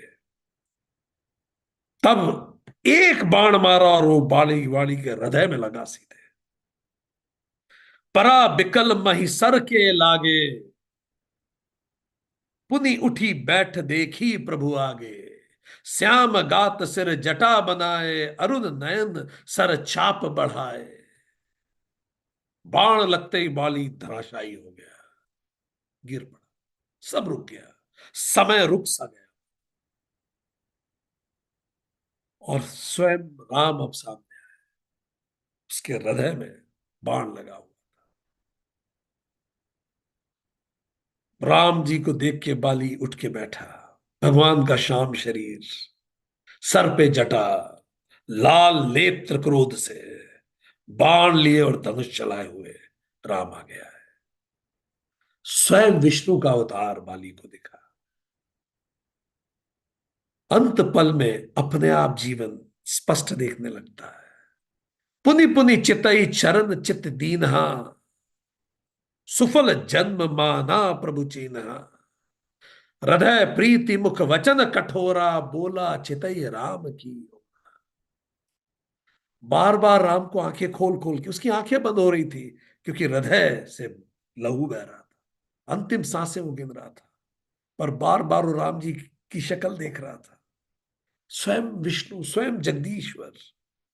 और उनके चरणों में उसने अपने पूरे चित्त को लगा दिया। प्रभु को पहचान कर अपना जन्म सफल माना। उसके हृदय में भगवान की भी प्रीति थी, पर मन में कठोर विचार भी थे, मुख पे कठोर वचन भी थे। अंदर भगवान के लिए श्रद्धा भी थी, पर नाराजगी भी थी। वो बोला, धर्म हेतु अब तरहु कुसाई, मारे हूं मोही ब्याग की नाई। मैं बैरी सुग्रीव प्यारा, अवगुण कवन नाथ मोहि मारा। हे भगवान, हे नारायण, आपने तो धर्म की रक्षा के लिए अवतार लिया, फिर मुझ पे छिप के आपने क्यों प्रहार किया? आप आते, ललकारते और मुझसे लड़ते सामने से। आपने मुझसे ऐसे छिपके मुझे मारा, व्याग की तरह, जैसे कोई शिकारी मारता है अपने शिकार को। और मैं बैरी हो गया भगवान, सुग्रीव प्यारा हो गया। ऐसा क्या कर दिया मैंने? मैं बैरी सुग्रीव प्यारा, अवगुण कवन नाथ मोहि मारा। अनुज, भगवान कहते हैं, अनुज बध भगिनी सुत नारी, सुन सट कन्या सम एचारी। इन्हीं कुदृष्टि बिलो कई जोई, ताही बंधे कछु पाप न हुई। राम जी ने कहा है, मूर्ख सुन, जो छोटे भाई की स्त्री, बहन, पुत्र की स्त्री और कन्या, ये चारों समान है। जो इनको कुदृष्टि से देखता है उसको मारने में कोई पाप नहीं लगता। जो तू कर रहा था वो रेप था, बलात्, अपने आप को किसी स्त्री पर थोपना था। ऐसी ही उल्लेख आता है आध्यात्म रामायण में। राम जी कहते हैं, धर्म की रक्षा के लिए मैं धनुष धारण करता हूं बाली, और अधर्म करने वालों को मारकर मैं सत्कर्म का पालन करता हूं। तू अपने छोटे भाई की स्त्री के साथ बलात् रमण करता था। बलात् रमण का तात्पर्य बलात्कार ही है। तू बलात्कार करता था, इसलिए मैंने तेरा संहार कर दिया, और जो भी गलत करे उसका संहार करना अनिवार्य है। राम जी आगे कहते हैं, शिव जी कहते हैं, हे पार्वती, श्री रघुनाथ जी के बाण से मारा गया, और उसने अपना शरीर छोड़कर परम पद को प्राप्त किया बाली ने। ऐसा पद जो परमहंसों को भी प्राप्त नहीं होता। ऐसा कैसे हुआ? जरा और समझते हैं, इसको डिटेल में जाते हैं। मूढ़ तो ही अतिशय अभिमाना, नारी सिखावन करसि न काना, मम भुज बल आश्रित ते ही जानी, मारा चहसी अधम अभिमानी। और बाली, तू इतना अभिमानी हो गया, तेरी पत्नी तुझे बार बार कहती रही कि सुग्रीव से अब मत लड़, तुझे पता था सुग्रीव के पीछे मैं खड़ा हूं, तो तूने मुझे लड़ाई के लिए कैसे नहीं ललकारा बाली? ये जानते हुए भी कि सुग्रीव मेरे बल पर है, तूने लड़ाई करी, इसका मतलब तो मुझसे ही युद्ध कर रहा था। सुग्रीव तो केवल बीच में एक प्यादा था। तूने उसे मारना चाहा, ये जानते हुए भी कि वो मेरा आश्रित है, मुझ पर आश्रित है। सुनहु राम स्वामी सन चलन चातुरी मेरी, प्रभु अजहु मैं पापी अंत काल गति तोरी। सारी बात सुनने के बाद सुग्रीव ने कहा, बाली ने कहा, हे प्रभु, मेरी चतुराई आपके सामने नहीं चल सकती, पर आपके हाथों ज्ञान प्राप्त करने के बाद मेरे ज्ञान चक्षु खुल गए हैं। स्वयं भगवान किसी को बताए तो किसके ज्ञान चक्षु ना खुलेंगे? अब मैं पापी नहीं रहा प्रभु, मुझे मेरे गलती का दंड मिल गया, मुझे रियलाइज हुआ कि मैं गलती कर। सुनत राम अति कोमल बानी, बाली शीस परसेहु निज पानी, अचल करो तनु राखो प्राणा, बाली कहा सुनु कृपा निधाना। बाली की बात सुनकर राम जी ने बड़े प्यार से उसके सर पे हाथ फेरा और कहा, मैं तुम्हारे शरीर को अचल कर दूं, तुम प्राणों को रखो। राम जी ने कहा कि तुम अपने प्राणों को रखो, मैं तुम्हें जीवन फिर से जीवित कर देता हूं, तुम्हारे प्राणों को अचल कर देता हूं, ये तीर निकाल कर मैं तुम्हें फिर से ठीक कर देता हूं। बाली ने कहा, हे कृपा निधान सुनिए। अब इस घटना को वाल्मीकि रामायण ने बहुत अच्छे से रखा है, इससे और क्लैरिटी होती है। 17वें सर्ग, बाली का क्या कहना था? पहला तर्क, ये युद्ध नहीं है राम जी, ये छल है। मैं आपसे युद्ध, ये एग्जैक्टली वही लाइन है, मैं आपसे युद्ध करने नहीं आया था, मैं तो दूसरे के साथ युद्ध में उलझा हुआ था। उस दशा में आपने मेरा वध करके कौन सा गुण प्राप्त किया, किस यश का उपार्जन किया? क्योंकि युद्ध के लिए मैं दूसरों पर रोष प्रकट कर रहा था, पर आप बीच में आए और मैं मृत्यु को प्राप्त। तो पहली बात, ये छल है, ये पहला तर्क था उसका। दूसरा तर्क क्या था कि हे राजा, इंद्रिय निग्रह, शम, धर्म, धर्म, धैर्य, सत्य, ये सब राजा के गुण हैं। आप तो राजा हैं, अपराधियों को दंड देना राजा का गुण है। और मैं ये विश्वास करके लड़ने आया था कि आप मुझ पर छुप के आक्रमण नहीं करेंगे। तारा ने मुझे कहा था, पर आपने छुप के आक्रमण करा मुझ पे, क्या ये कहां से सही? ये दूसरा विषय उसने उठाया। तीसरा विषय उसने उठाया, हे नरेश्वर, हम तो वन में रहने वाले मृग हैं, हम वानर हैं, वन में रहते हैं जैसे मृग रहते हैं वन में, हमारी प्रकृति है, और आप मनुष्य हैं। वन में रहना, वानर होना हमारी प्रकृति है, पर आप तो मनुष्य हैं। मनुष्य और वानरों में क्या लड़ाई आपस में? आप क्यों आ गए इस लड़ाई में? और वानरों का तो चमड़ा भी नहीं उपयोग होता, उनकी हड्डियां, उनका मांस भी नहीं खाया जाता, तो ना तो आप मुझे खाएंगे, ना ना मैं आपके किसी उपयोग का हूं, ना मेरा चमड़ा उपयोग का है, ना बानर और इंसानों में कोई लड़ाई है। आपने मुझे मार दिया।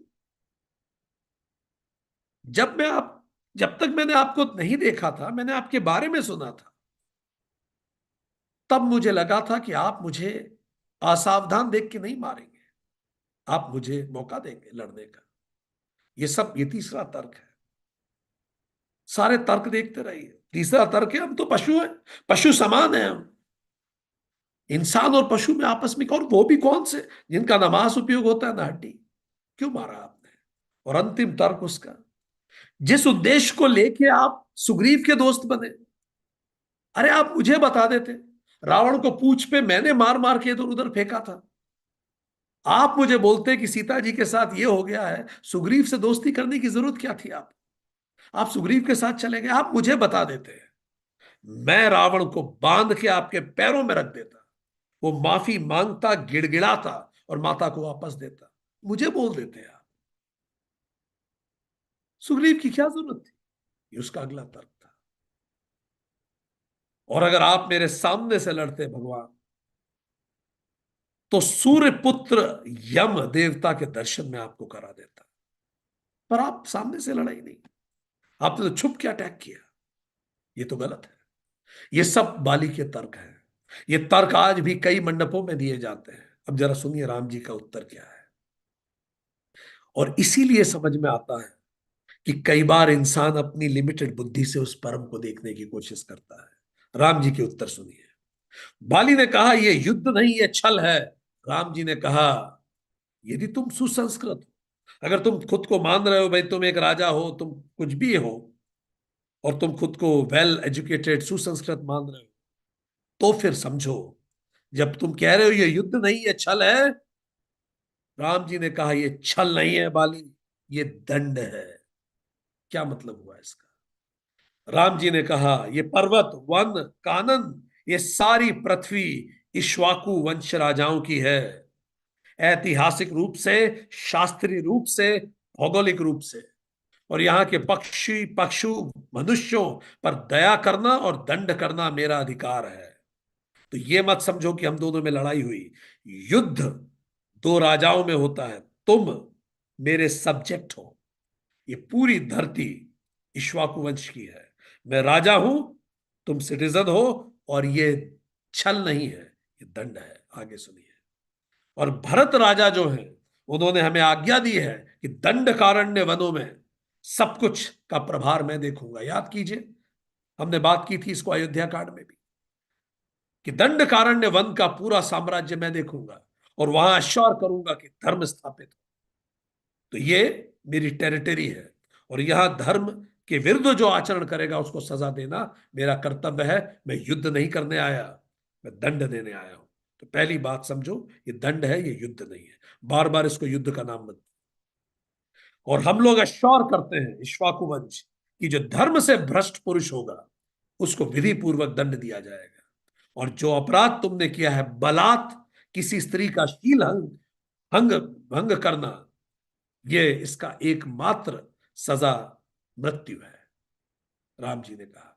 दूसरी बात, तुम कह रहे हो धर्म से चलो, अपराधियों को दंड देना, और तुमने सोचा था कि मैं इन्हीं सब विचार पे रहूंगा कि मैं धर्म से चलूंगा, अपराधियों को दंड देने के लिए कार्य करता हूं, और इसीलिए तुम तारा के मना करने पे भी आ गए। तो बाली में वही कह रहा हूं, ये अपराधियों को दंड देना है। ये युद्ध नहीं है जो मेरे तुम्हारे बीच में हुआ, मैंने तुम्हें दंड दिया। धर्म मार्ग से भ्रष्ट पुरुष को दंड देना विधान है। तुमने पूरे जीवन में अपने काम को प्राथमिकता दे रखी थी। किसी दूसरी स्त्री पर बलात्कार तुमने किया, एक गर्भस्थ शिशु की हत्या करने का प्रयास तुमने किया, तुमने सदा धर्म को हानि पहुंचाई। तुमने ऋषि के आश्रम पे शव फेंक के मारा। ये सब चीजें तुम्हारी निंदा हुई है। पर तुमने अति तप करी जब तुमने स्त्री का शील भंग किया। और इसीलिए सनातन धर्म के अनुसार स्त्री का शील भंग करने का सजा मृत्यु है। और इसीलिए तुम स्वेच्छाचारी हो, इसलिए तुम्हें दंड मिला है। युद्ध मत बोलो इसे। अगली बात, और तुमने ये भी कहा कि हम तो पशु हैं, हम तो वन में रहने वाले लोग हैं, हमसे आप क्यों लड़े? तो अगर तुम खुद को पशु मानते हो, चलो तुम इंसान मानते हो, तो जो तुमने काम किया वो इंसानों लायक नहीं था। तुम अगर खुद को राजा मानते हो, तो जो तुमने बलात्कार किया वो राजा लायक कार्य नहीं था। पर यदि तुम खुद को पशु मानते हो, तुमने ये भी तर्क दिया कि मैं पशु हूं, तो फिर राम जी ने कहा, तो हे वानर श्रेष्ठ, ये कार्य तो क्षत्रिय हमेशा से करते आए हैं। वो गड्ढे बना के, गुप्त मार्ग बना के, छुप कर पशुओं का शिकार करते हैं। ऐसे थोड़ी बोला जाता है हिरण को आओ और मुझसे लड़ो। हिरण भागता है और उसको पीछे से मारा जाता है। ऐसे ही पशुओं का शिकार होता है। पशु भयभीत होकर भागते हैं। अगर तुम पशु हो तो बिल्कुल मैंने सही मारा तुम्हें। क्षत्रिय शुरुआत से ये होता रहा है।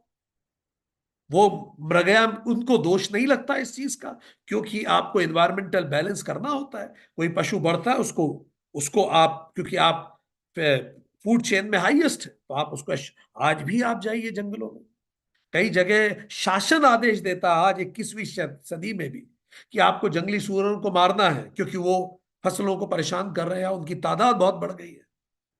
तो उन्होंने कहा नहीं, इसमें कोई दोष नहीं लगता।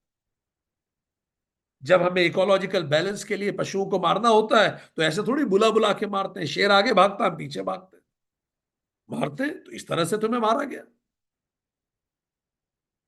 और फिर राम जी ने कहा कि तुमने कहा कि मैं सुग्रीव से दोस्ती, क्योंकि मैं तुमसे दोस्ती कर लेता। दोस्ती स्वार्थवश नहीं होती, दोस्ती धर्मवश होती है। तुम्हें ऐसा लगा है कि सुग्रीव से मैंने दोस्ती की क्योंकि सुग्रीव कमजोर है या सुग्रीव समथिंग। दोस्ती मैंने सुग्रीव से नहीं की। मेरा अलायंस बाली सुग्रीव से नहीं है, मेरा अलायंस धर्म से है। और मेरा विरोध बाली तुमसे नहीं है, मेरा विरोध अधर्म से है। अगर तुम धर्म पे होते तो मैं तुमसे दोस्ती करता, पर तुम अधर्म पे थे। और यही बात कृष्ण ने फिर से रिपीट की द्वापर में, जब कृष्ण आए। इस बार सूर्य पुत्र था कर्ण, पर त्रेता में सूर्य पुत्र था सुग्रीव।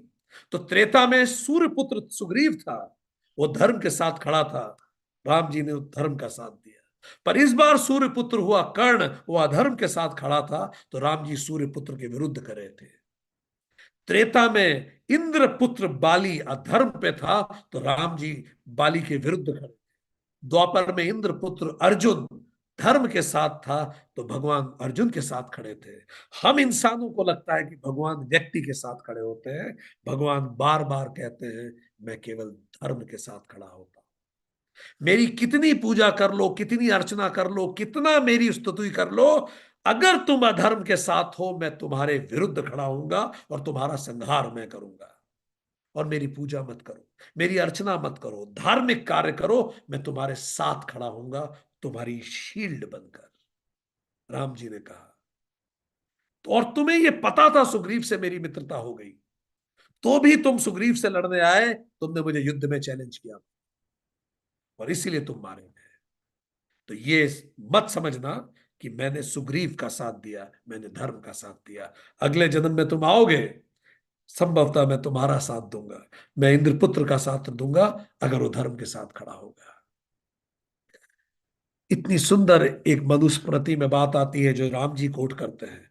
मनुष्य पाप करके अगर राजा के दिए हुए दंड को भोग लेते हैं, तो वो शुद्ध होकर पुण्यात्मा साधु की भांति स्वर्गलोक में जाते हैं। अगर मैंने गलती की और उसका दंड मैंने भोग लिया यहां, इसका मतलब वो गलती न्यूट्रल हो गई। इसलिए जब भी हमें दंड भोगना पड़े, प्रसन्न रहिए, वो गलती न्यूट्रल हो रही है। यही सबक मिल गया। चोर आदि पापी पुरुष उस पाप से मुक्त हो जाते हैं, राम जी ने कहा, जब उसको सजा मिल जाती है। इसलिए एक बार सजा मिल गई, वो पाप न्यूट्रलाइज हो गया। पर ये नीचे वाली लाइन सबसे कीमती यार, रियली लव इट, और सारे प्रशासन में बैठे लोग, शासन में बैठे लोगों को ये लाइन सुननी चाहिए। किंतु यदि राजा पापी को उचित दंड नहीं देता, तो उसे स्वयं उसके पाप का फल भोगना पड़ता है, राम जी ने। अगर किसी ने पाप किया है और राजा ने उसको सजा नहीं दी, उसका पाप राजा को भोगना पड़ेगा। ये बड़ी कीमती बात है। इसीलिए दंड मिलना चाहिए हर गलती को। जो दंडनीय पुरुष को दंड देता है और तथा दंड का अधिकारी होकर दंड भोगता है, ये दोनों लोग अपने कर्तव्य कर्मों से मुक्त होते हैं और ऋणी नहीं रहते। मतलब मेरा कार्य अगर दंड देना है तो मुझे दंड देना चाहिए, और अगर आपने गलती की है और आपको दंड मिलना चाहिए तो आपको दंड मिला तो आप उऋण हो गए। मैंने दंड दिया, मैं उऋण हो गया। उऋण हो गया मतलब ऋण से मुक्त हो गए, उस कर्म बंधन से मुक्त हो जाते हैं। इसीलिए बाली, ये मस्ट था कि तुम दंड भुगतते, और ये मस्ट था कि मैं दंड देता। ये युद्ध नहीं था, ये दंड था। और अगर तुम इंसान थे तो तुमने इंसानों जैसे कर्म नहीं किए, और अगर तुम पशु थे तो मैंने जैसे मारा, पशुओं को वैसे ही मारा जाता है। और इतना अत्याचार और अधर्म करके तुम धर्म की बात मत करो, ये तुम्हारे मुंह से शोभा नहीं देती। यही बात भगवान ने कर्ण को डांट के कही थी, जब कर्ण का चक्का फंस गया था और कर्ण कह रहा था ये अधर्म है ऐसे मारना। तो कृष्ण जी ने कहा था अभिमन्यु को मारना मारना धर्म था। स्त्री का शील भंग करने में, चीर हरण में उसको वैश्या कहना धर्म था। जो अब तुम ये कह रहे हो, धर्म की बात तुम कर रहे हो। तो यही बात राम जी ने, कृष्ण जी ने हमेशा ये कही कि धर्म सबसे ऊपर होगा, बाकी सब चीजें पीछे आएंगी। रघुवंश में एक सुंदर बात है इक्ष्वाकु वंशियों के लिए। कालिदास लिखते हैं, बहुत सुंदर है, कि कैसे होते हैं रघुवंश के लोग। राम जी का चरित्र देखिए, और ऐसा ही हम सबको होना चाहिए। रघुवंशम में प्रथम सर्ग में ही आता है रघुवंशी कैसे होते हैं। सुनिए कितनी प्यारी बात है। वे जन्म से ही हुआ करते हैं शुद्ध, वो शुद्ध घरों में पैदा लेते हैं, ऐसे संस्कार मिलते हैं कि वो शुद्ध होते हैं। वे जन्म से ही हुआ करते हैं शुद्ध, वे कर्म में तब तक निरत रहते हैं जब तक फल निर्वहन ना हो जाए। कोई काम हाथ में लेते हैं तो उसको पूरा करके छोड़ते हैं, ये होता है रघुवंश। वे शासक बने रहते हैं सम्यक दर्शन पृथ्वी के, वो समदर्शी होके, धर्मपरायण होके पूरी धरती का शासन करते हैं सम्यक दृष्टि से। उन इनका रथार्थ स्वर्ग तक पहुंचता है, इनकी कीर्ति स्वर्ग तक जाती है, चारों लोक में ये फेमस होते हैं। ये अग्नि में डाले रहते हैं आहुति विधि पूर्वक, ये सारे यज्ञ करते हैं अपने जीवन के, हर संस्कार ये उससे गुजरते हैं, हर कर्तव्य कर्म करते हैं, हर आहुति देते हैं। ये होता है रघुवंश। ये किया करते हैं अतिथियों की अर्चना और उन्हें दान दिया करते हैं, ये दान देने वाले लोग होते हैं। ये दंड देते हैं अपराध के अनुरूप, जैसा अपराध वैसे दंड देते हैं। ये जाग जाते हैं समय पर, ये टाइम से उठते हैं, ये जोड़ते हैं धन त्याग के लिए, ये इकट्ठा करते हैं ताकि त्याग कर सके जब जरूरत पड़े समाज के लिए। तेन तक तेन भुंजता, ये खुद के लिए नहीं, इकट्ठा नहीं करते। याद कीजिए राजा हरिश्चंद्र। ये मितभाषी बने रहते हैं सत्य के लिए, ये कम बोलते हैं पर जो बोलते हैं वो सत्य होता है। सत्यम वद धर्मम। ये दिग्विजय चाहते हैं किंतु यश के लिए, ये दिग्विजय करते हैं ताकि लॉ एंड ऑर्डर हर तरफ स्टैब्लिश हो सके। ये शैशव में ही कर चुके होते हैं विद्याभ्यास, जब ये बच्चे होते हैं तो ये ढंग से पढ़ाई करते हैं और ये सीखते हैं शास्त्रों को। ये चाहते तो हैं विषय केवल, किंतु यौवन में ये विषय में जुड़े होते हैं, पर केवल यौवन में, गृहस्थ आश्रम में ही ये विषय ही रहते हैं। ये गृहस्थ आश्रम में आते तो हैं किंतु केवल संतति के लिए, ये खुद के काम वासना के लिए गृहस्थ में नहीं आते। ये अगली जनरेशन को दुनिया में लाने के लिए, उत्तराधिकारी को पाने के लिए गृहस्थ आश्रम में आते हैं। ये वृद्धाश्रम में जाते ही मुनिवृत्ति से जीते हैं, और ये शरीर छोड़ देते हैं अंत में योग से। आप कई लोगों को देखेंगे रघुकुल में, वो योग से जल समाधि ले लेते हैं। ये है रघुकुल, इस तरह से रघुकुल जीता है। ये सारी बात सुनने के बाद पाली के ज्ञान का चक्षु खुल गए। जन्म जन्म मुनि जतन कराही, अंत राम कही आवत नाही। जासु नाम बल शंकर काशी, देत सबही समगति अविनाशी। मुनिगण जन्म जन्म से जिसकी साधना करते हैं, फिर भी अंत काल में उनका मुंह पे राम नहीं आता। पर बाली का आप देखिए उसकी किस्मत, मम लोचन गोचर सोई आवा, बहुरी की प्रभु अस बने ही नवा बनावा। वो जिसके लोगों के मुंह पे आखिर में राम नाम नहीं आ पाता, वो राम मुझे अपनी गोदी में रखे हुए हैं। मैं अपने अंतिम प्राण राम की गोदी में राम को देखते हुए त्याग रहा हूं। इससे बड़ा सहयोग और इससे बड़ा मेरा धन्य भाग क्या हो सकता है। बाली ने कहा, सो नयन गोचर जासु, गुण नीत नेत कही श्रुति गावही, जीति पवन मन गो निरसी, करी मुनि ध्यान कब कुहि पावही, मोही जानी अति अभिमान, बस प्रभु करे राखू शरीर ही, अस कवन सट हटि काठी, सुर तरु बारही करही बबूरही। श्रुतियां जिसको नेति नेति कहकर जिसका गुणगान करती हैं, प्राण और मन जीतकर इंद्रियों को नीरस बनाकर, मुनिगण जिसके ध्यान करते करते सदियों बिताने के बाद भी एक झलक भी पा पाते हैं, ऐसे प्रभु साक्षात मेरे सामने प्रकट है। और आपने मुझे अत्यंत अभिमानवश जानकर तुमने कहा कि ये मैं शरीर रख लूं। राम जी ने कहा, मैं तुम्हें अभी भी जीवित कर सकता हूं, मैं शरीर रख लूं। आपने कहा, ऐसा कौन सा मूर्ख होगा प्रभु जो कल्प वृक्ष को काट कर बबूल लगाना चाहेगा। आज आपकी गोदी में प्राण त्यागना, ये 100 जन्मों के जीवन से बेहतर है। कौन इस नश्वर शरीर की अब रक्षा करना चाहेगा प्रभु। अब नाथ कर करी करुणा बिलो कहू देऊ, जो बर मांगहु जेहि जोनि जन्म, कर्म बस तह राम पद अनुरागहु, यह तनय मम सम विनय, बल कल्याण प्रद प्रभु लीजिए, गाही बाहसुर नर नाह आपन दास अंगद कीजिए। हे प्रभु, अब बस मैं यही आपसे चाहता हूं, अब मैं कहीं भी जन्म लूं, मैं आपका ही भक्त बन के जन्म लूं प्रभु। मेरे जो भी कर्म मुझे जिस योनि में ले जाए, मैं आपका भक्त बनूं। और हे प्रभु, मेरा जो पुत्र अंगद है, जो बल और विनय में मेरे ही समान है, उसे आप स्वीकार करें, उसको अपना दास बनाइए। मैं अपने पुत्र के ऋण से भी मुक्त होता हूं। राम चरण दृढ़ प्रीति करी, बाल कीन्हि तनु त्याग, सुमन माल जिमि कंठ ते, गिरत न जानई नाग। इस प्रकार बाली ने रामचंद्र जी की बाहों में अपने शरीर को वैसे ही त्याग दिया, अनासक्ति से इस जगत से वो मुक्त हो गया, जैसे एक बड़े से हाथी की गर्दन से एक फूल की माला गिरती है और उसे पता ही नहीं पड़ता। चलिए हम सब भी अपने जीवन को राममय बनाए, ताकि रामचंद्र जी की शरण में अपने सारे अटैचमेंट्स, अपने सारी वासनाओं से मुक्त हो सके। आज के लिए